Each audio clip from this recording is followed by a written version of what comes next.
Assalamualaikum warahmatullahi wabarakatuh. Alhamdulillahirabbil alamin wassalatu wassalamu ala asyrafil anbiya'i wal mursalin nahmaduhu wa nasta'inuhu wa nastaghfiruh. Fa inna asdaqal hadits kitabullah wa khairal hadi hadi Muhammadin sallallahu alaihi wasallam wa syarrul umuri muhdatsatuha wa kullu muhdatsatin bid'ah وكل بدعة ضلالة وكل ضلالة في النار. وقال رب اشرح لي صدري ويسر لي أمري واحلل عقدة من لساني يفقهوا قولي. Alhamdulillah, bersyukur kehadirat Allah Subhanahu wa taala kerana pada malam ini kita dapat bertemu dan bersama dalam satu majlis ilmu di masjid ini. InsyaAllah pada malam ini saya nak berbicara sebagai satu perkongsian maklumat berkenaan dengan generasi awal Islam, iaitu para sahabat radhiyallahu anhum. Seperti yang kita maklum bahawa para sahabat radhiyallahu anhum adalah merupakan pembantu-pembantu, penolong-penolong dan yang menjadi penyebab terbesar kepada berjaya gerakan dakwah yang dibawa oleh Nabi sallallahu alaihi wasallam. Jadi perkara ini tidak dapat dinafikan oleh sesiapa bahawa sahabatlah yang berada di saf hadapan belakang Nabi sallallahu alaihi wasallam, berperang dan menyokong perjuangan Nabi selama 23 tahun. Nabi sallallahu alaihi wasallam mengembangkan agama Islam, memberi kesedaran kepada masyarakat tentang agama, sehingga Allah al-yawma akmaltu lakum wa atmamtu 'alaykum ni'mati wa raditu lakum al-Islam. Sehingga turun ayat itu di tahun terakhir sudah wafat Rasulullah sallallahu alaihi wasallam, menjadi sempurna Islam, sehingga Allah Subhanahu wa taala aku sempurnakan agama kamu dan aku sempurnakan nikmatku kepada kamu, dan aku redha agama Islam itu sebagai agama kamu. Jadi sempurna, lengkap agama, sempurna nikmat dan redha Allah Subhanahu wa taala sebagai istilahnya sebagai agama yang mana pada waktu itu disebutkan bahawa manusia masuk Islam di berbondong-bondong, maka seorang ibu sekali masuk tu satu kumpulan, satu rombongan. Jadi Islam itu dilihat sebagai satu agama yang amat menarik. Islam itu dilihat sebagai satu agama yang membantu menyelesaikan permasalahan hidup manusia, sehingga manusia seluruhnya dapat menerima. Jadi kita kena ingat ayat itu salah satu makna dia untuk menyabitkan bahawa Nabi berjaya bersama dengan sahabat-sahabat. Bahkan salah satu kejayaan Nabi adalah kerana sahabat radhiyallahu anhu. Itu sebenarnya. Baik, jadi sebenarnya perbincangan kita pada malam ini atas permintaan daripada pihak masjid ini, kita nak bincang secara khusus sebenarnya tentang sahabat yang kita kenal sejak awal. Sahabat bermula daripada sahabat yang paling utama, iaitu Sayyidina Abu Bakar, dan sampai kepada sahabat-sahabat yang tercatat nama dalam hadis-hadis. Kerana sahabat ini bukan kita tahu semua nama dia. Sahabat ini jumlah dia ramai. Setengah kata 25,000, 75,000, sampai ada 100,000. Akhir sampai 100,000 berulang. Jadi perbezaan akal itu berdasarkan kepada bentuk kiraan dan waktu kiraan. Setengah sahabat dikatakan 25 berdasarkan maklumat yang dapat pada waktu itu. Jadi 100 lebih itu akhir. Kira sampai sahabat yang terakhir, bermula daripada sahabat itu sampai sahabat terakhir, dikira-kira ada dalam 100 lebih. Jadi ramai sahabat. pasti dia adalah puluhan ribu. Kalau kita sebut dalam angka itu puluhan ribu, maknanya ramai sahabat. Baik. Jadi sahabat ini, kita nak bincang ini sebenarnya sebagai mukadimah pada malam ini. Saya lebih berminat untuk melihat sahabat ini dari sudut sebagai satu institusi yang menjaga agama. Mana sahabat ini satu gabungan penyata yang dipilih oleh Allah, bukan berlaku secara kebetulan, tapi dipilih.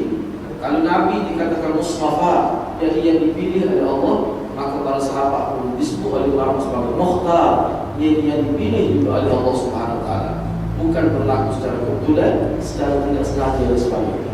Bahkan perkara itu sudah ditentukan oleh Allah. Seperti mana kita sekarang ini tidak ditentukan oleh Allah untuk menjadi sahabat Nabi, tetapi kita ditentukan oleh Allah untuk menjadi seorang Islam yang menuruti ajaran Nabi Sallallahu Alaihi Wasallam. Dan dalam agama kita, selain daripada kita kenal Nabi, kita juga mesti kenal para sahabat radhiyallahu anhu. Sebab tidak lengkap kita kenal Nabi, tidak lengkap kita tahu kita profil Nabi, tidak lengkap kita kenal Nabi sehingga menimbulkan rasa hub, rasa cinta, kasih sayang dan sebagainya, kalau kita tidak kenal orang yang dicintai oleh Nabi, iaitu para sahabat radhiyallahu anhum, termasuk para isteri Nabi radhiyallahu anhum keseluruhannya, sekali dengan sahabat dan sahabiah. Jadi perkara ini sebenarnya dianggap sangat penting, dan pada pandangan saya, pengajian sebagai satu sukat teh khusus terlalu asing sebenarnya. Tak ada, jangan nak. Yang mana perbincangan dengan sahabat dalam konteks mengenali sahabat secara pribadi, sahabat, sumbangan sahabat, kehebatan sahabat, apa jasa-jasa sahabat, apa kesan sahabat ikut Nabi. Jadi dalam konteks pandangan tabi'in misalnya, pandangan ulama-ulama sarjana Islam tentang sahabat, jadi kita itu tidak diperbincangkan sebagai satu sukatan pelajaran, sebagai satu sukatan pelajaran seperti kita kata subjek bengkel, tafsir, hadis. Boleh kata setiap masjid ada. Saya ingat ada sebuah masjid yang tidak mengajar ilmu bengkel. Saya ingat tidak ada masjid yang tidak mengajar tafsir, hadis sebagai satu sukatan pada masyarakat. Tetapi pengajian tentang sahabat, orang panggil sirah sahabat, saya rasa jangan nak kita jumpa kita tunggu. Kalau bukan kata tidak ada, tetapi terlalu sedikit. Nak berbanding dengan sukatan pelajaran yang lain yang dijadikan sebagai teks kuliah di masjid-masjid, di surau-surau dan sebagainya. Sedangkan kali ini penting. Kesannya apa kesannya hati-hati? Apa kesannya bila umat Islam tidak didedahkan tentang sahabat secara sistematik, secara satu sukatan, secara tersusun? Apa kesannya? Kesan dia orang sama sekali umat Islam tidak kenal siapa itu sahabat. Dia tahu sahabat itu Abu Bakar sahabat, tapi dia tidak kenal seperti dia kenal Nabi. Dia tidak kenal. Sedangkan sahabat ini disebut dalam Quran kedudukan mereka, ketinggian kedudukan mereka. Banyak sungguh sehingga ulama boleh tulis sebuah kitab sahabat dari perspektif Al-Quran, sahabat dari perspektif hadis. Boleh tulis kitab.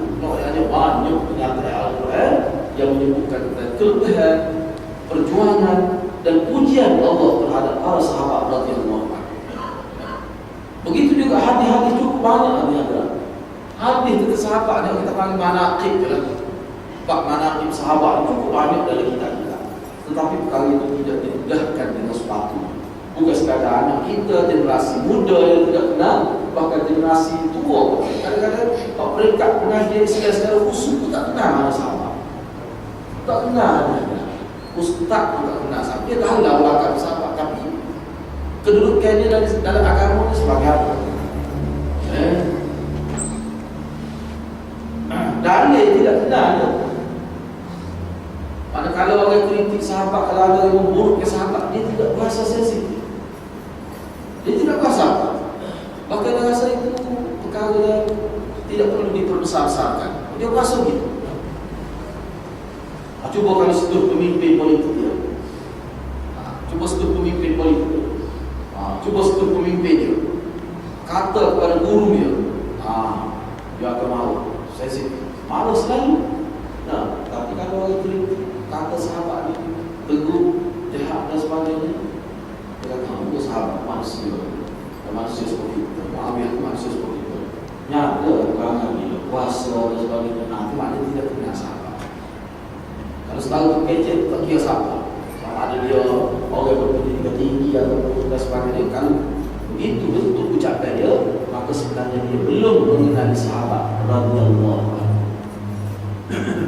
Baik, sebagai mukadimah, sebelum kita pergi pada ta'arif sahabat, pandangan ulama tentang sahabat, pandangan Nabi tentang sahabat, kita tengok dulu secara ringkas. Secara ringkas. Sebab kalau kita nak guna kitab yang ulama kita tulis, pada pandangan sahabat terkedudukan sahabat mengikut firman Allah, itu saja lama masuk. Sebab banyak sangat ayat.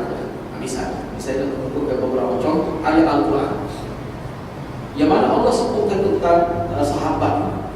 Misalnya Allah berfirman, وَالَّذِينَ جَاءُوا مِنْ بَعْدِهِمْ يَقُولُونَ رَبَّنَا اغْفِرْ لَنَا وَلِإِخْوَانِنَا الَّذِينَ سَبَقُونَا بِالْإِيمَانِ وَلَا تَجْعَلْ فِي قُلُوبِنَا غِلًّا لِلَّذِينَ آمَنُوا رَبَّنَا إِنَّكَ رَءُوفٌ رَحِيمٌ.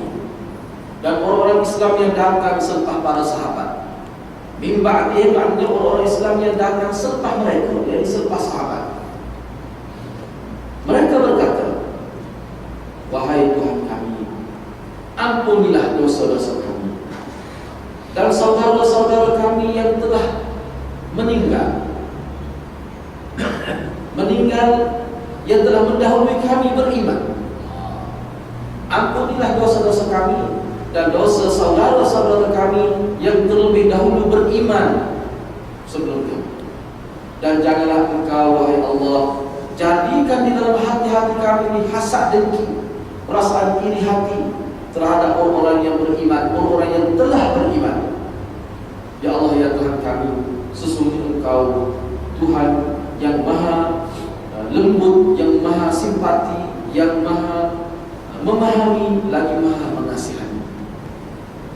Jadi ayat ini hadirin dan hadirat, ayat ini walladzina ja'u, saya baca dan terjemahkan.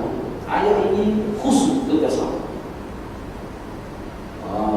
Maknanya dalam ayat ini Allah SWT sebutkan kita orang Islam datang selepas sahabat ini, mereka doa kebaikan kepada sahabat. Kenapa? Kerana perjuangan mereka, kerana mereka lebih dulu beriman berbanding kita. Bahkan kita beriman ini pun kerana perjuangan mereka. Islam yang sampai kepada kita adalah melalui perjuangan para sahabat radhiyallahu anhu. Jadi kita pun tak tahu sahabat ini berjuang lagu mana. Sebab kalau kita tengok dalam buku sejarah yang menjadi sukatan pelajar yang mengajar Islam kita tak nampak sahabat ni hebat. Yang kita nampak sahabat ni berebut kuasa. Siri-siri peperangan berlaku. Sebaik wafat Nabi, maka berlaku perselisihan pendapat dari setindak jawatan. Itu gambar itu. Molek ke gambar itu. Begitu sejarah Islam. Begitu generasi yang dipuji oleh Allah. Kuntum khaira ummatin ukhrijat lin-nas ta'muruna bil ma'ruf wa tanhauna 'anil munkar. Itu kamu, kata Allah kepada sahabat melalui firman-Nya. Kamu adalah generasi terbaik yang pernah Allah keluarkan di muka dunia. Dua ciri utama yang ada pada mereka sehingga mereka dinampakkan sebagai generasi terbaik. Apa dia? Mereka gagah perkasa dengan dua sifat, iaitu amar ma'ruf nahi munkar. Ini sifat utama sahabat. Suruh buat benda baik dan cegah manusia melakukan kemungkaran. Kerana perkasanya dua sifat ini, kerana menonjolnya dua sifat ini, maka dia layak mendapat khairah ummah, sebagai ummah. Ini sahabat. Jadi kalau kita tengok dalam versi Quran, sahabat ni hebat. Itu kita baca ayat Tapi kalau tengok dalam sejarah Islam kita, kita kata demo misalnya, pusing kita begini. Bahkan kita rasa ini ke generasi yang dididik oleh Nabi Sallallahu Alaihi Wasallam. Tidak boleh bertahan, mati saja tu. Jadi ke dunia selalu. Apakah begitu? Sahabat, tidak dia bilang. Misalnya ayat lain yang Allah sebut, ini lagi nampak. Sahabat ini sebagai satu generasi yang kukuh, utuh, mantap keimanannya. Misalnya Allah berfirman, Muhammadur Rasulullah walladzina ma'ahu asyidda'u 'alal kuffar ruhama'u bainahum tarahum ruk'an sujjadan yabtaghuna fadlan minallahi wa ridwana simahum fi wujuhihim min atharis sujud dzalika mathaluhum fit Taurah ومثلهم في الإنجيل كزرع أخرج شطأه فآزره فاستغلظ فاستوى على سوقه يعجب الزراع ليغيظ بهم الكفار وعد الله الذين آمنوا وعملوا الصالحات منهم مغفرة وأجرا عظيما. Muhammad adalah utusan Allah dan orang-orang yang berada di sampingnya bersikap tegas keras terhadap orang kafir dan berkasih sayang sesama mereka. Kamu lihat pada mereka, tarahum ruk'an, kamu nampak, kamu melihat mereka rukuk, sujud, yakni melakukan salat, khususnya salat tahajud. Lama beberapa jam supaya salat tahajud sahabat. Mereka lakukan itu yabtaghuna fadlan minallahi wa ridwana. Mereka lakukan ibadat itu semata-mata kerana Allah mencari kelebihan dan redha Allah yang ikhlas sungguh. Allah sungguh ikhlas sungguh sahabat. Simahum fi wujuhihim min atharis sujud. Kamu nampak dengan jelas tanda-tanda mereka pada wajah-wajah mereka, kesan daripada sujud. Wajah mereka itu bercahaya. Kamu lihat wajah mereka walaupun kulit mereka hitam, tapi kamu nampak kesan, sinar, pancaran iman pada wajah-wajah mereka kerana kesan daripada sujud sembah Allah Subhanahu wa taala.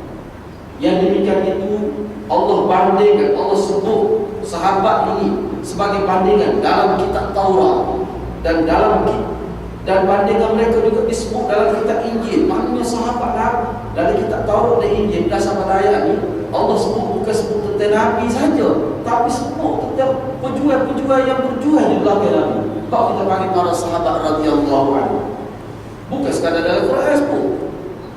Allah mulai balik, aku sebut dah dalam kitab Taurat dan Injil. Bagaimana Allah gambarkan dalam Taurat dan Injil komuniti sahabat ini, kelompok sahabat ini kazara'in, bagaikan tanaman, akhraja syat'ah, yang mengeluarkan tunas dan anak, fa'azarahu, lalu anak dan tunas itu menyuburkan pokok itu, fastaghlaza, lalu pokok itu menjadi kuat, menjadi kukuh, fastawa ala suqi, lalu pokok itu menjadi tegak di atas batang-batangnya yang keras lagi kukuh. Yu'jibuz zurra', perkara yang telah mengagumkan penanam-penanam. Jadi orang yang bertanya rasa kagum, rasa bangga lah, segar melihat pokok dia. Itu perbandingan yang Allah sebut sahabat. Maka pokok yang asalnya biji benih yang kecil, tetapi menjadi besar, bertunas, menjadi besar sehingga menjadi kukuh, sehingga orang yang menanam merasa bangga.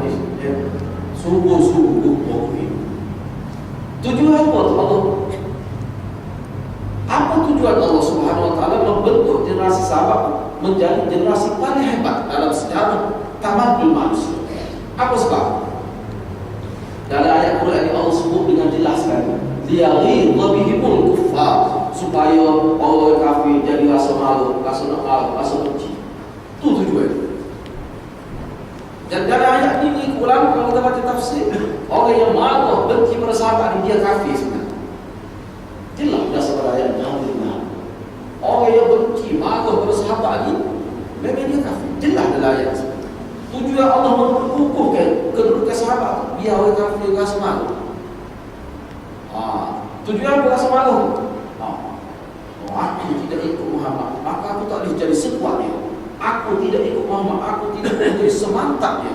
Jadi menyebabkan orang kafir ni, dia jadi dengki, malu, sehingga sanggup berperang dengan Nabi dan sahabat.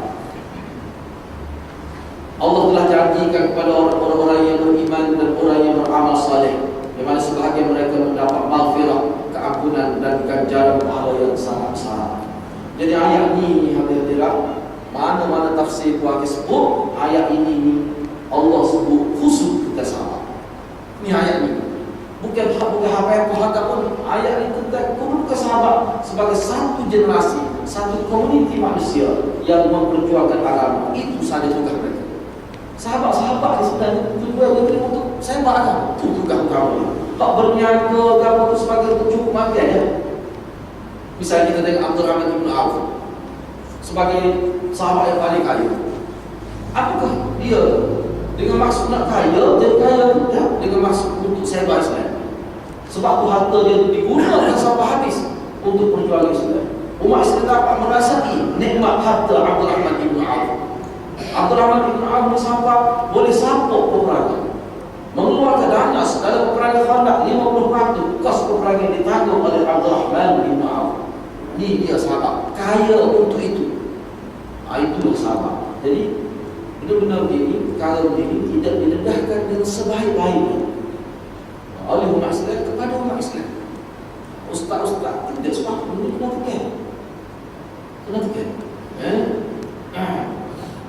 Kita jadikan sebagai satu sukat kita ini tidak semesti kita isytihar sebagai sukat kita, tetapi kita sebut sebagai perkara poin yang penting. Kita mengajar tafsir, tapi kita tekan bila menyentuh kena ayat kata sahabat, kita menjelaskan kepada masyarakat. Maknanya kita ni ada target kita, ada dia punya taujih kita. Kita tahu apa yang penting dalam agama kita. Hadirat bahaya kalau pokok ustaz ni, pokok tu guru di masjid tak tahu apa yang penting dalam agama. Sangat bahaya, cukup bahaya. Dia kena tahu. Khususnya bila dia mengajar, bila dia berilmu pada masyarakat, dia kena tahu di mana poin, di mana perkara yang patut dia beri penekanan. Dia kena tahu. Kalau tidak perkara itu, kalau dia tekan di tempat yang tidak sepatut ditekankan, maka itu salah sebenarnya mengajar itu. Akhir sekali umat Islam akan memahami sesuatu yang ringan itu sebagai berat. Ini tidak benar. Ini salah.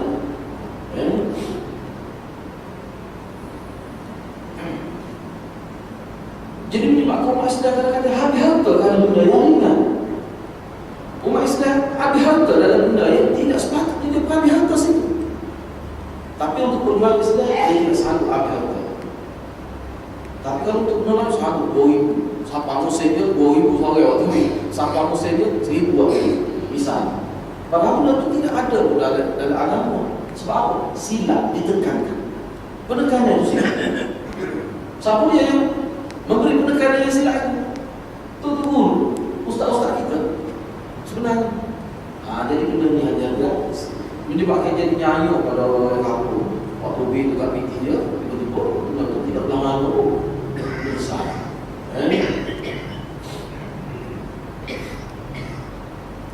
Sebagai contoh lah, saya dah sebut sebagai contoh saja. Sebagai contoh ni berat ni, guna tak saya nak sebut lah. Misalnya, biasa ni berlaku dekat dengan saya lah. Setiap kali dia beri kereta, dia berani ibu-ibu pagi semuanya ada, lepas tu dia rengis. Dia waktu awal mandi kereta, mandi dengan air baca Yasin dan sebagainya. Dia pagi ibu-ibu kerana beri kereta. Beberapa kali saya tengok, jadi beberapa kali dia waktu ibu-ibu habis. Jadi yang buat, yang mengepalai, jadi yang mengepalai upacara itu orang ustaz. Cuba fikir dia. Ada ke Nabi beli hudul mandi? Nabi beli hudul mandi yang ada. Nabi beli. Jadi kita tidak sebut dengan cara yang betul kepada masyarakat. Sepatutnya kalau kamu habiskan duit kamu, ni sebenarnya anak yatim, janda-janda, jiran-jiran kamu. Wih, pernah kan ada untuk perjuangan ini? Tak jelas sebenarnya. Sebab apa yang saya tekankan perkara itu hadirin? Kerana sahabat Nabi dia amat faham perkara itu. Dia tahu di mana kita letak agama, di mana sebab kita tekan benda itu. Kita fokus, dia tahu. Sebab tu saya Umar pernah ketika siang hari dia lalu ke masjid, dia lalu di tepi Masjid Madinah, dia tengok ada seorang pemuda sedang berzikir dalam masjid. Dia nampak turun. Kenapa kamu turun dari masjid? Waktu ini bukan waktu berzikir. Waktu ini waktu bekerja. Kamu nak berzikir sama kerja. Kalau kamu nak berzikir dengan itikaf itu waktu malam, ketika pagi.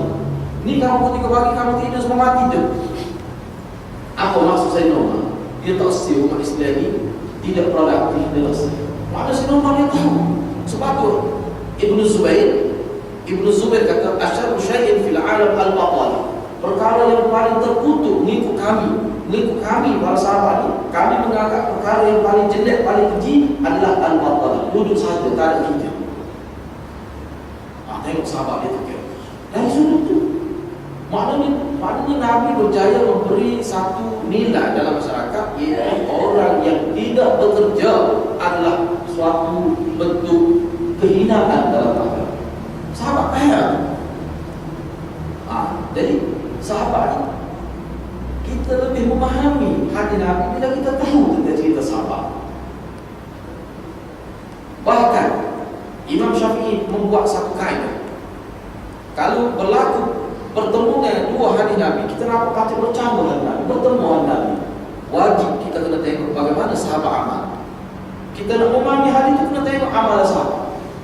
Sebab sahabat dia lebih faham daripada kita nak beramal dengan hadis Nabi. Kerana hadis Nabi ini berlaku semasa sahabat hidup. Kalau ada masalah dia tak payah, dia direct pada Nabi. Sahabat kalau ada dia tak payah, tapi dia direct pada Nabi. Dia tidak tersejak gitu, tidak. Itu perangai sahabat dan disebut sebagai perangai yang mahmudah, yang ada pada pribadi sahabat. Jadi perkara ini kita kena faham, kita kena sedar perkara ini. Dia kena sedar. Itu juga sahabat. Jadi insya-Allah kalau kita belajar dengan cara yang tertib, sistematik, kita akan faham agama ini seperti mana Nabi ajar kepada sahabat. Niat ikhlas dan teknikal itu juga kita kena tahu. Teknikal itu juga kita tahu. Kita email takut jadi lagu kan? Yang besar itu disebut bersama dengan Allah. Bacalah kata selawat mana-mana. Boleh takut. Selawat mana-mana. Waktu tu teknikal sahaja. Hakikatnya selawat tu tak kira selawat mana. Yang dapat lebih syafaat Nabi. Tengok mustaqil. So pada hamba sebut selawat hamba boleh lebih selawat Nabi ajarnya. Kalau selawat aku guru buat tidak Nabi tak ada. Nabi tak pernah sebut dalam hadis. Tak lebih. Kita lebih selawat dapat syafaat Nabi. Lebih selawat ni dapat doa para malaikat. Lebih selawat ni cepat bergerak di atas titian siratul mustaqim. Boleh berada bersama Nabi dalam syurga. Itu kelebihan selawat. Hak tu untuk selawat Nabi ajarnya. Hak orang ajar selawat walaupun dia tak nama selawat, dia tak dapat kelebihan itu. Kalau makna dia tu boleh baca selawat tu, tapi tak dapat kelebihan seperti yang Nabi ajar. Bukan mustaq lagu. Bukan benar lagu juga. Jadi selawat kalau orang buat sumpah lah. Kenapa? Cuma kita wajib kan. Jadi mana sama hebat antara orang itu dengan kita. Itu tak masalah. Tapi setengah-setengah orang agama dia boleh cakap itu. Setelah 3 hari dengan saya di Cikampek, dia sebut gitu. Jadi apa di masjid tu yang saya kata budak dia sama Nabi lah orang lain sama. Mana boleh, ini ibadah. Yang kita bercakap ni yang kena sama dengan Nabi, kena serupa dengan Nabi, dan nak memahami hadis Nabi, kena memahami sahabat. Sebab Nabi sebut tak ikut sahabat tak sesat. Nabi jamin. Sataftariqu ummati ala 73 kullu finna illa wahid. Faman ya Rasulullah. Nabi kata, aku akan berhujjah pada 70 juta. Semua ketika Nabi garis-garis ada sirati mustaqimah, itu Nabi sebut ahli. Nabi kata semua dia terhumbat ke dalam neraka jahanam kecuali satu firqah, satu kuat sahaja. Sahabat tanya siapa mereka yang selamat itu? Nabi pun sebutlah. Mereka itulah orang yang mengikut ma'ana alaihi wa ashab. Orang yang ikut ajaran aku dan cara hidup sahabat. Addu alaiha bin nawajis. Nabi kata kamu kekahlah dengan gigi-gigi geraham kamu. Ayat dia bukan kemah. Jadi maknanya Nabi sebut sahabat tak kasih sisa. Iyalah dari ayat kedua Allah sebut sahabat itu masih terbaik. Allah radhiyallahu anhu wa radu anhu. Allah redha dan mereka redha Allah. Jadi kalau kita nak ikut Nabi kan, kalau kita ikut orang lain, tak ada jamin dia dalam Quran, tak ada jamin dia dalam hati dia orang yang terselamat daripada terpesong. Tapi sahabat, sebab itu tak boleh nak bukti sahabat ni terpesong dalam agama, tak boleh nak bukti. Khatib Baghdadi sebut tidak ada satu riwayat pun yang sahih yang menyebutkan sahabat ni terpesong daripada agama. Sahabat ni terkeluar daripada landasan sunnah. Tak ada sahih. Kalau ada, semua tu tak betul. Kata ulama. Saya nak ambil kata-kata Imam Syafi'i ini. Saya kutip dalam kitab kata-kata Imam Syafi'i. Ini dinukilkan dalam kitab Abu Bakr As-Siddiq oleh seorang penulis yang bernama Muhammad bin Abdurrahman bin Muhammad bin Abdullah bin Abdurrahman bin Muhammad bin Qasim Al-Asimi Al-Hambali. Dia orang Habib. Keturunan dia silsilah dia. Mati pada tahun 1461 Hijrah. Dalam kitab ini dia nakal kata-kata Imam Syafi'i. Mula-mula dia sebut ini, sebelum dia nakal kata-kata Imam Syafi'i, dia kata sahabat itu adalah umat Nabi yang paling sempurna. Sama ada dari segi akal, dari segi keilmuannya, dari segi pemahaman agamanya.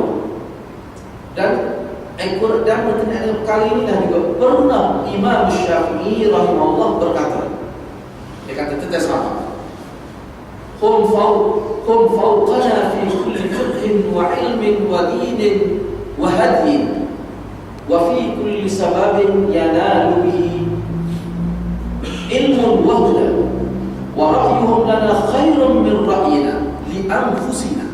Tengok kata-kata Imam Syafi'i. Imam Syafi'i ini hidup di kurun ketiga, kurun keemasan. Pada tahun 200 Hijrah lah, pada kurun ketiga ni, sezaman dengan Imam Malik, sezaman dengan Imam Ahmad. Ni Imam Syafi'i. Apa Imam Syafi'i kata? Para sahabat itu dia mengatasi kita dalam bidang fiqh, dari segi keilmuan, dalam bidang agama, dari segi petunjuk ilahi, dia mendahului kita dalam semua. Kata Imam Syafi'i. Dan sahabat ini juga dia mendahului kita dalam semua sebab. Yang mana dengan sebab itu seseorang akan mendapat ilmu dan petunjuk, itu semua dari sahabat belakang. Semua perkara itu sudah diperoleh oleh sahabat. Bahkan kata Imam Syafi'i, wa ra'yuhum lana khairan min ra'yina li anfusina. Bahkan pendapat, pandangan sahabat itu lebih baik daripada pandangan kita untuk diri kita sendiri. Padahal kalau kita nak fikir untuk kebaikan kita, kita kena ambil fikiran sahabat. Sebab fikiran dia itu lebih baik daripada fikiran kita untuk kebaikan diri kita. Maknanya sahabat ni, Imam Syafi'i nak isyarat bahawa sahabat ni bila dia fikir, dia bukan fikir kebaikan untuk dia sahaja. Dia fikir kebaikan untuk umat Islam. Sebab tu kita ambil pemikiran sahabat, sebenarnya ia itu kita seperti mengambil kebaikan untuk diri kita sendiri. Ini kata-kata hikmah daripada Imam Syafi'i rahimahullah. Ini sahabat. Itu sebagai kita kata mukaddimah sebelum sahabat. Lepas kita akan bedah fakta-fakta yang berkaitan.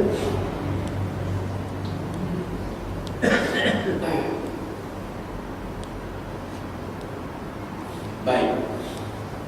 Sahabat, bila kita sebut tentang sahabat,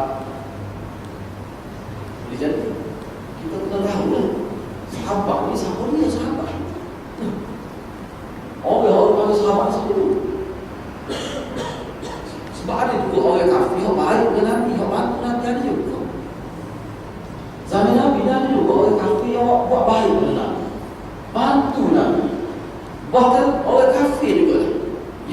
membantu Nabi berhijrah, menuju jalan Nabi hijrah. Orang kafir tidak Islam. Lepas tu, apakah boleh kita kata dia itu sahabat kadang-kadang dia buat baik pada Nabi? Kau tak tahu? Baik, kita dah tengok sikit. Saya nak masukkan lagi. Ini sebagai pertemanan. Lepas ni kita akan mikir lah satu-satu. Abu Bakar, Sayyidina Abu Bakar, Sayyidina Umar, Sayyidina Uthman, Sayyidina Ali, Talha, Abdurrahman bin Sayyidina Uthman dan sebagainya. Kita akan mikir lah sebab biar kita kenal. Kerana bila kita kenal sahabat, kita sayang pada sahabat, dia secara otomatis jadi sayang tak? Itu pilihan. Tapi kalau kita mengenali, kita sirah Nabi saja, tapi kita ada pendedahan langsung kita sahabat, dia tak mari kita orang sahabat. Sebab bila kita kata sahabat tu, dia mari secara otomatis kita sebut sahabat Nabi. Sahabat Nabi dia jadi gitu. Walaupun tak sebut. Baik, saya nak habis sikit lah. Kalau masuk tu semua itu. Sahabat, apa arti sahabat? Sebenarnya tak ada sahabat ni. Pengertian sahabat ni, ulama berselisih pendapat tentang siapa itu sahabat, apa definisi sahabat, apa ta'rif sahabat. Jadi ulama berselisih pendapat dalam mentakrifkan sahabat ini. Namun ulama, misalnya Hafiz Ibn Hajar, dia kata dalam banyak-banyak ta'rif itu bagi dia, dan memanglah hal ini ulama kata ta'rif yang terbaik yang dikemukakan oleh Hafiz Ibn Hajar dalam kitab dia Al-Isabah fi Tamyiz as-Sahabah. Itu kitab yang khusus bincang tentang sahabat radhiyallahu anhu. Kalau tak perlu baca waktu panjang lah. Waktu tu orang buat rujukan tu, orang kita buat kuliah. Kalau kita baca waktu tu, tahu nak habis mimpi. Buat rujukan boleh. Sejak kita baca ni, kita ambil ni banyak tidak kita ambil tentang sahabat ni kerana kita tidak ambil inti seperti dalam itu lah. Kalau inti tu kita perlu bahasa jumlah. Banyak sangat. Hak berkaitan dengan orang lain. Tidaklah sama sahaja itu. Tapi sebagai yang kita tahu, kita nak patutlah berjaya Muhammad ni, patutlah berjaya Nabi kita ni. Rupanya sahabat-sahabat dia berjuh-juh lah, sanggup mati seperti dia, sanggup habis harta seperti dia, sanggup habis masa seperti dia, sanggup berkorban jiwa, harta dan seluruh keluarga dia. Dia bangkitkan untuk bawa agama. Sungguh banget patut Muhammad Nabi berjaya Nabi sampai Sayyidina Umar sampai jatuh jatuh Parsi. Tu kuasa besar jatuh tunduk.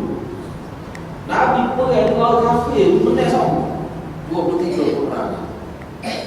Sampai orang kafir ni kita boleh nak lawan Muhammad ni kalau dalam peperangan. Baik. Mengikut Hafiz Ibn Hajar, dia kata tak ada sahabat yang paling sahih, tak ada yang paling baik. Kita tidak nak bincang perbezaan tarikh, cuma kita nak ambil yang paling baik. Siapa sahabat? Sahabat adalah orang yang bertemu dengan Nabi sallallahu alaihi wasallam dalam keadaan beriman kepada baginda sallallahu alaihi wasallam dan mati dalam keadaan Islam. Pertama sekali bertemu dengan Nabi. Ini ciri sahabat.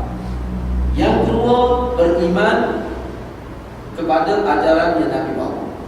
Yang ketiga, mati dalam keadaan beriman. 3 perkara. Bertemu, beriman, dan meninggal dunia dalam keadaan beriman. 3 perkara. Ada orang tu sahabat kata tu. Kita ni beriman dan tak mati lagi. InsyaAllah ala-alanya kita mati dalam keadaan ini. Tapi tidak jadi sahabat sebab tak cukup syarat. Sebab kita tak jumpa dengan Nabi. Saya jumpa dalam mimpi 4 kali sehari. Dia jumpa dengan Nabi dalam mimpi tahu. Dia dalam mimpi tak. Dia kena jumpa di alam musyahadah, alam nyata. Alam mimpi tidak dikira. Tidak dikira.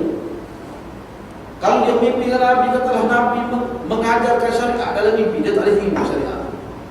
Tak boleh. Tak boleh. Sebab lengkap dalam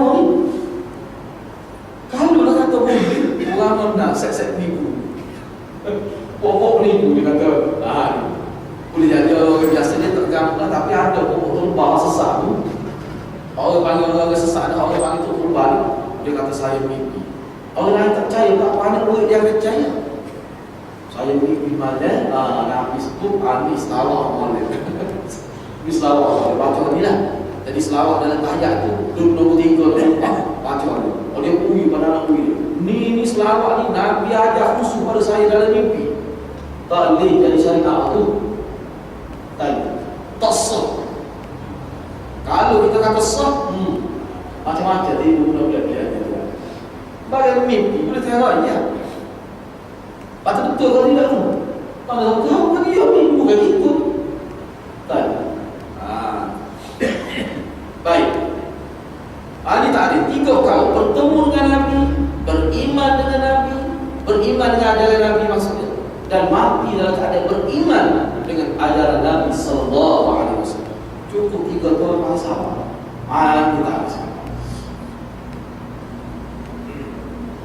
Sebab itulah ulama sebut, kalau ada seorang sahabat tu dia bertemu dengan Nabi, dia beriman, lepas tu dia murtad katakan.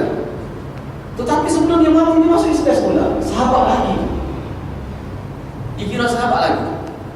Sebab cukup 3 kan. Lepas tu dia murtad, masa dia hidup. Lepas tu dia masuk Islam semula. Maka dia dikisah. Katakanlah orang beriman zaman Nabi dia masuk Islam. Dia melalui mubalik Nabi. Kalau dulu dia jauh kawasan Balawan, dia tak pernah jumpa Nabi. Dia beriman dan dia mati dalam keadaan Islam.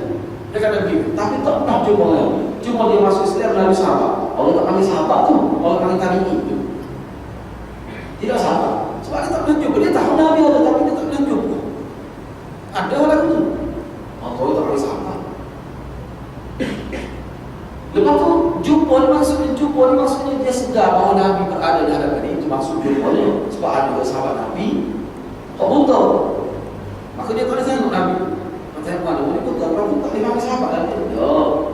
Melihat Nabi. Sebab tu ulama kata bertemu, bukan melihat. Bertemu tak semesti melihat.